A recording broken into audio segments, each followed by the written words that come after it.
ఒకానొకప్పుడు భూమిపై ధర్మం తగ్గిపోతూ దుర్మార్గులు పెరిగిపోయిన కాలం. మనుషులు సత్యాన్ని మరిచి స్వార్థంతో నిండిపోయారు. ఆ సమయంలో భగవంతుడు విష్ణుమూర్తి భూమిపైకి వచ్చి ప్రజల హృదయాల్లో నిజమైన భక్తిని పరీక్షించాలనుకున్నాడు. విష్ణుమూర్తి ఒక సాధారణ ఉద్ధ బ్రాహ్మణుని రూపంలో ఒక చిన్న గ్రామానికి వచ్చారు.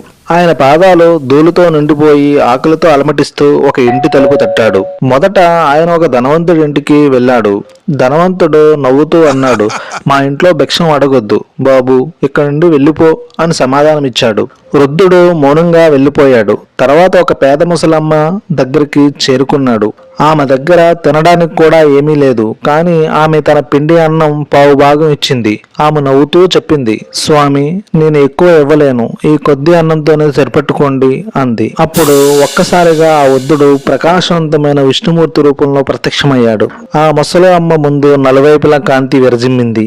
దేవుడు ఇలా అన్నాడు, భక్తి సంపద కంటే గొప్పది నీ దయతో ఈ గ్రామానికి మళ్ళీ ధర్మం వస్తుంది. ఆ రోజు నుండి ఆ గ్రామం పేరు విష్ణుపురం అయింది. ధర్మం, భక్తి, దయ అక్కడ జీవన శ్వాసలుగా మారాయి.